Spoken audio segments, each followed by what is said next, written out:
국방부가 북한의 무인기 공동조사 요구를 지금 저급한 심리전이라며 일축했습니다. 서울시장에 도전하는 김황식 전 국무총리는 경쟁자인 정몽준 후보에게 색깔론을 폈습니다. 오늘 나온 주요 뉴스들 황준호 뉴스 취재팀장과 함께 살펴보겠습니다. 자, 북한이 어젯밤에 내놓은 무인기에 대한 남북 공동조사 요구. 당연한 결과인가요? 정부가 거부했어요? 청와대 관계자가 오늘 아침에 범죄 피의자가 범죄 수사에 증거를 조사하는 일은 없다라는 말을 했고요. 또 국방부의 김민석 대변인도 저급한 대남 심리전이라고 거부의 뜻을 분명히 했습니다. 근데 여기서 눈에 띄는 말이 심리전이라는 표현입니다. 정부의 무인기 조사 결과에 남쪽에 있는 누구라도 어떤 의문이라 반론을 제기할 경우에 북한의 심리전에 넘어갔다라는 논리로 나아갈 수 있는 어떤 복선이 깔려져 있다고 볼 수 있습니다.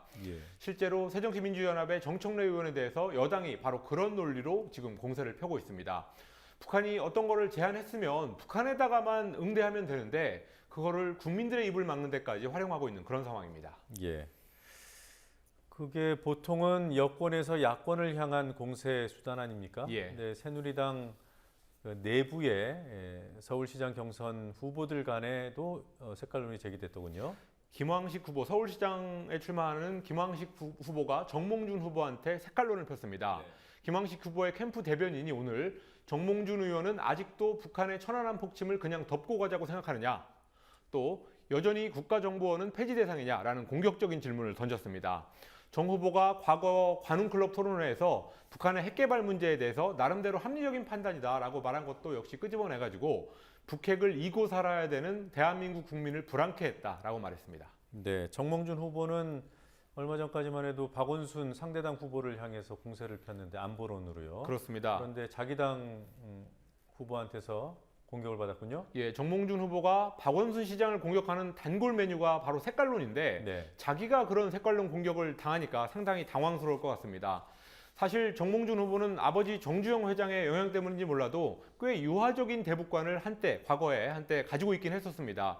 그렇지만 몇 년 전부터는 미국의 전술 핵무기를 한반도에 다시 배치돼야 된다라는 초강경 안보관으로 노선을 정리했습니다. 지금은 여당 내에서도 가장 냉전적인 얘기를 많이 하는 게 바로 정몽준 의원입니다.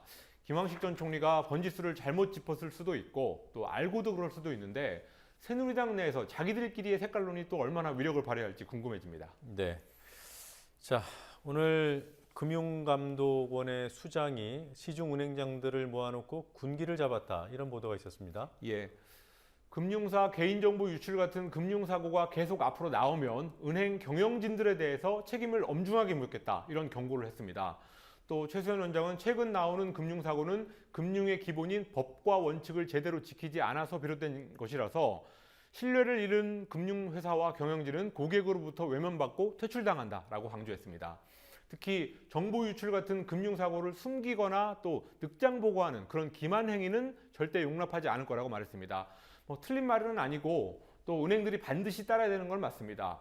그렇지만 KT 자회사 사기대출 같은 사건에 금감원 직원들이 연루된 일, 이런 것들이 과거에도 여러 번 있어서 금감원장의 이런 말이 얼마나 영이 설지에 대해서는 회의적인 시각이 많습니다. 네. 자, 박근혜 정부가 규제를 풀겠다면서 접근했던 것이 초등학교 옆에 호텔 짓는 문제 아니었습니까? 이 문제를 곱씹어 볼 만한 통계가 나왔더군요.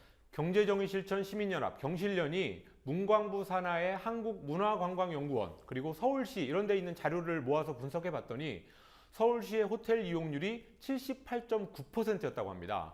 한마디로 해서 객실 여유가 많다는 얘기입니다. 20% 이상 객실 여유가 있다는 얘기입니다. 규제를 풀어서 학교 주변에 호텔을 짓게 하면 공급 과잉밖에 안 된다라는 결과가 나오게 됩니다. 경실련은 숙박시설이 부족하다는 논리로 학교 주변에까지 호텔 건립을 추진해야 된다는 주장은 설득력이 없다고 주장했습니다. 네. 자, 올해 퓰리처상 수상자들이 결정됐어요. 미국의 워싱턴 포스트와 영국의 가디언이 미국 국가안보국 NSA의 무차별적인 도감청 실태를 폭로한 기사로 미국 언론 분야에서 최고 권위를 자랑하는 퓰리처상을 받았습니다. 두 신문은 국가안보국의 전직 직원이었던 에드워드 스노든이 넘겨준 수천 건의 비밀 서류, 이것을 바탕으로 해가지고 미국 정부가 미국인들 수백만 명의 전화와 이메일 정보를 수집했다는 기사를 여러 차례 썼습니다. 이 보도 때문에 비판이 빗발치면서 오바마 대통령이 결국 올 초에 국가안보국의 감시를 제한하는 조치를 취했습니다.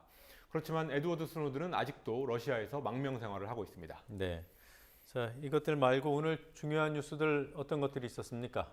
소말리아 해역에서 선박보호 임무를 수행하는 청해부대 부사관 하사 한 명이 오늘 새벽 실종돼서 현재 수색 작업이 이루어지고 있습니다. 아직 구체적인 실종 경위라든지 사고 관련 여부 등은 확인되지 않은 상태입니다.